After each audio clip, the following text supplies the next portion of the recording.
आज है 29 मार्च 2024 दिन शुक्रवार। Welcome back to clean news MP. चलिए देखते हैं मध्य प्रदेश की 25 फटाफट बड़ी खबरों को। इससे पहले आप न्यूज को कहां से देख रहे हैं हमें कमेंट में बताना बिल्कुल ना भूलें। साथ ही हमारे फेसबुक पेज को भी फॉलो करें। फेसबुक पेज का लिंक डिस्क्रिप्शन में दिया गया है।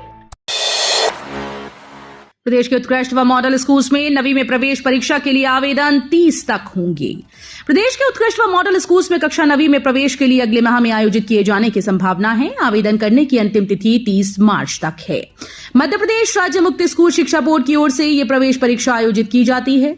इस संबंध में राज्य ओपन शिक्षा बोर्ड ने दिशा निर्देश जारी कर दिए हैं। प्रवेश परीक्षा के आधार पर प्रवेश दिए जाएंगे।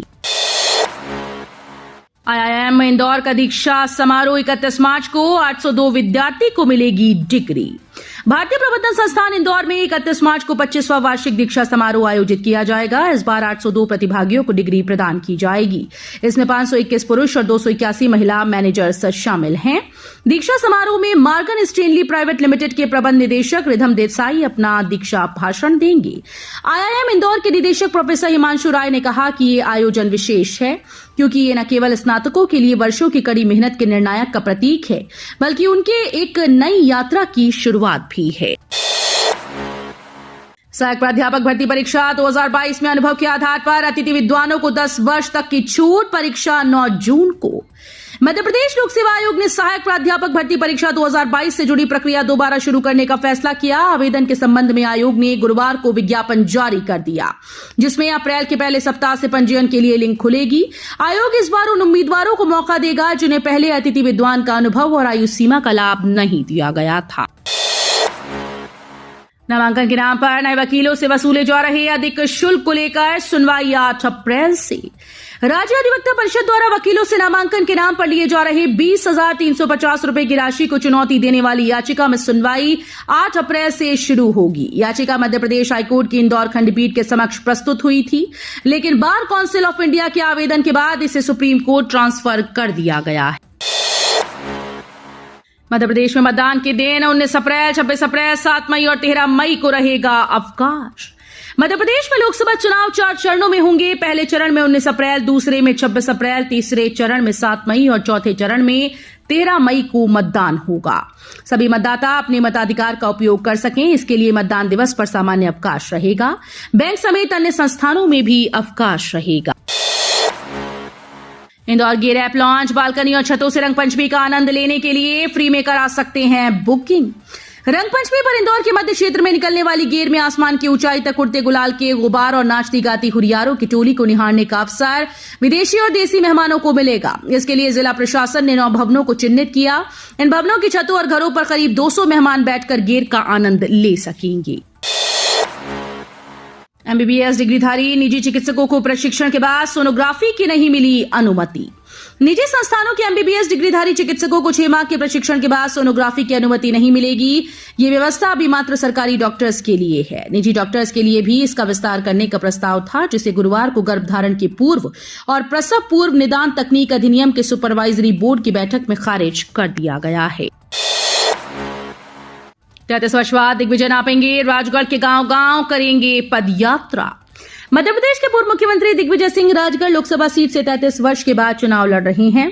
वो चुनाव प्रचार के लिए गांव-गांव नापेंगे। इसकी शुरुआत वो 31 मार्च को इस संसदीय क्षेत्र की सुसनेर विधानसभा क्षेत्र में नलखेड़ा स्थित माता बगुलामुखी के दर्शन करने के बाद पदयात्रा से करेंगे। हिंदू पक्ष का दावा, भोजशाला सर्वे से आएगा सुखद परिणाम। गुरुवार को भी भोजशाला के सर्वे के 7वें दिन लगभग 8 घंटे काम चला। हिंदू पक्ष ने कहा कि सर्वे पॉजिटिव दिशा में चल रहा है। आने वाले समय में निश्चित ही हमको सुखद परिणाम मिलेंगे। अभी तक बेस ही तैयार हुआ है, कुछ पॉइंट नोट हो गए हैं। भोजशाला के छत पर भी जांच हुई।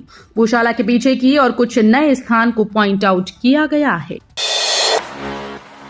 बिजली बिल बकाया तो कंधे से उतरेगी लाइसेंसी बंदूक। 5,300 बकायेदारों के शस्त्र लाइसेंस निरस्त करने की सूची तैयार। प्रदेश के भिंड मुरैना में सबसे ज्यादा बिजली चोरी और बिजली बिल बकाये की शिकायतों से त्रस्त बिजली कंपनी ने अब वसूली के लिए रास्ता निकाला। चंबल में झूठी शान का प्रतीक बंदूक के लाइसेंस के भरोसे बिजली कंपनी अपना बकाया बिल वसूलने की तैयारी में है। इसके लिए बिजली कंपनी करीब 5,300 बड़े बकायेदारों की सूची तैयार कर कलेक्टर संजीव श्रीवास्तव को देने की तैयारी कर रही है। राजस्व वसूली का लक्ष्य 600 करोड़ रुपए का रखा था, मिले पिछले साल से भी कम। वर्तमान वित्तीय वर्ष समाप्त होने में 2 दिन शेष हैं। ऐसे में नगर निगम के अधिकारी अधिक से अधिक राजस्व वसूली करने पर जोर दे रहे हैं।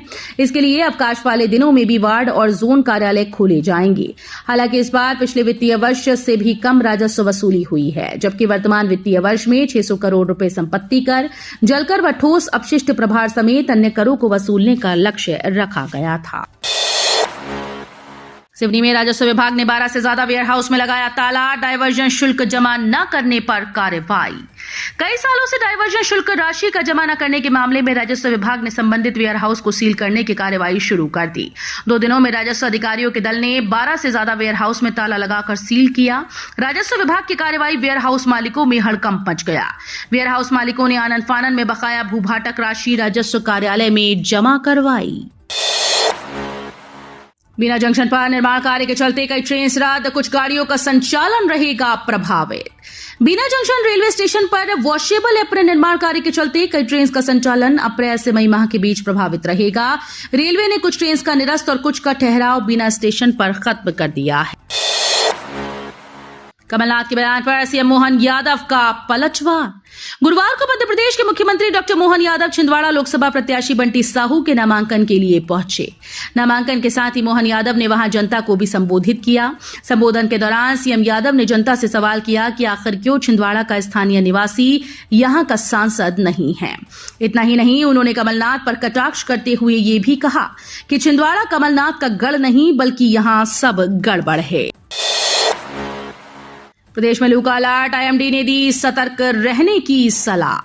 मौसम विभाग के द्वारा प्रदेश में लू की चेतावनी जारी की गई। रतलाम, दमोह और गुना में लू की चेतावनी जारी हुई। आईएमडी ने कहा कि मध्य भारत में मार्च से लेकर मई 2024 का तापमान औसत तापमान से अधिक होने की संभावना है। विभाग ने लोगों को हिदायत देते हुए कहा कि सूर्य की किरणों के सीधे संपर्क में आने से बचें, अपने सिर को कपड़े या टोपी से ढककर रखें।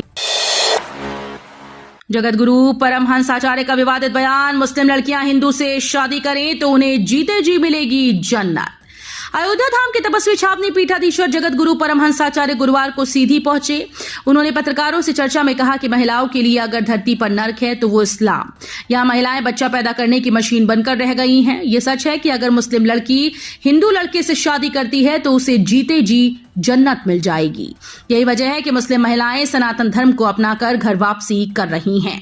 उन्होंने ये भी कहा कि भारत हिंदू राष्ट्र बनेगा। मोहन भागवत ने अखंड भारत की बात कही है। मैं भी अखंड भारत चाहता हूं, लेकिन इसका रास्ता हिंदू राष्ट्र से जाता। गर्भगृह में इस वजह से लगी थी आग, जांच रिपोर्ट में हुआ खुलासा। महाकाल मंदिर आग हादसे की प्राथमिक जांच रिपोर्ट कमेटी ने कलेक्टर को सौंपी है, जिसमें केमिकल युक्त गुलाल के उपयोग की बात सामने आई। रिपोर्ट के अनुसार बताया गया है कि होली को लेकर जो प्रोटोकॉल तय किए गए थे उनका पालन नहीं हुआ। नियमों के उल्लंघन के कारण घटना होना बताया जा रहा है। गरीबों की औकात बताने वाली मेरी सरकार में कलेक्टर तो हो ही नहीं सकते, बोले सीएम मोहन यादव। मध्य प्रदेश के मुख्यमंत्री डॉक्टर मोहन यादव चुनाव प्रचार को लेकर प्रदेश भर के दौरे पर हैं। कभी छिंदवाड़ा, कभी बालाघाट तो कभी अशोकनगर। उद्देश्य केवल एक, अब की बात 400 पार। पीएम मोदी के 29 में से 29 सीटों पर जीत की गारंटी को पूरा करने के लिए मोहन यादव दिन रात एक करे हुए हैं। लोकसभा चुनाव प्रचार के दौरान यादव कभी केंद्र सरकार की योजनाओं से मिल रहे लाभ को बतलाते हुए दिखते हैं तो कभी कांग्रेस और विपक्ष पर निशाना साधते दिखाई देते। अनूपपुर में कांग्रेस को फिर लगा बड़ा झटका। लोकसभा चुनाव से पहले कांग्रेस में कार्यकर्ताओं का पार्टी छोड़ने का सिलसिला जारी है। अनूपपुर में 75 कांग्रेस कार्यकर्ताओं ने कांग्रेस को बाय बाय कह दिया। इनमें से 65 ने भाजपा का दामन थाम लिया है। अनूपपुर जिला कांग्रेस के पूर्व अध्यक्ष ने कहा कि पार्टी मूल भावना से भटक चुकी है। व्हाट्सएप का बड़ा फैसला, हर एसएमएस पर लगेंगे 2.3 रुपए। 1 जून से लागू होगा फैसला। व्हाट्सएप के नई इंटरनेशनल मैसेज कैटेगरी के तहत प्रति मैसेज में 2.3 रुपए देने होंगे। ये नियम 1 जून से लागू होगा। इसका असर भारत और इंडोनेशिया दोनों देशों के कारोबार पर देखने को मिलेगा। व्हाट्सएप के नए फैसले से इंटरनेशनल कंपनीज जैसे अमेजॉन, गूगल और माइक्रोसॉफ्ट का कम्युनिकेशन बजट बढ़ जाएगा। पीएससी ने 9 परीक्षाओं का शेड्यूल किया जारी। जून से दिसंबर के बीच होंगी परीक्षाएं। मध्य प्रदेश लोक सेवा आयोग ने गुरुवार को विभिन्न विभागों के लिए होने वाली भर्ती परीक्षाओं को लेकर शेड्यूल जारी कर दिया है। जून से दिसंबर के बीच परीक्षाओं की तारीख घोषित की गई है। केजरीवाल की गिरफ्तारी पर अमेरिका के बयान पर भारत का कड़ा रुख। दिल्ली के मुख्यमंत्री अरविंद केजरीवाल की गिरफ्तारी और कांग्रेस के बैंक खातों को सीज करने पर अमेरिकी टिप्पणी के बाद भारत ने अमेरिकी राजनयिक को तलब किया, जिसकी जानकारी विदेश मंत्रालय के प्रवक्ता रणधीर जायसवाल ने दी है। उन्होंने कहा है कि भारत के आंतरिक मामलों में किसी भी दूसरे देश की टिप्पणी का कोई औचित्य ही नहीं है। राजनाथ सिंह ने कहा, जरूरत पड़ी तो अग्निवीर भर्ती में करेंगे बदलाव। रक्षा मंत्री राजनाथ सिंह ने अग्निवीर भर्ती को लेकर बड़ा बयान दिया। एक इंटरव्यू में उन्होंने कहा कि सेना को युवाओं की जरूरत है, युवाओं में जुनून होता है, वे तकनीक के मामले में भी ज्यादा बेहतर होते हैं। हमने ख्याल रखा है कि उनका भविष्य सुरक्षित रहे। यदि जरूरत पड़ती है तो सरकार अग्निवीर भर्ती स्कीम में बदलाव के लिए भी तैयार है। 600 वकीलों की चिट्ठी पर पीएम मोदी का रिएक्शन। देश भर के 600 से ज्यादा वकीलों द्वारा लिखे गए सीजेआई डीवाई चंद्रचूड़ को पत्र पर पीएम मोदी का रिएक्शन आया है। पीएम ने कहा कि दूसरों को डराना धमकाना कांग्रेस की पुरानी संस्कृति है।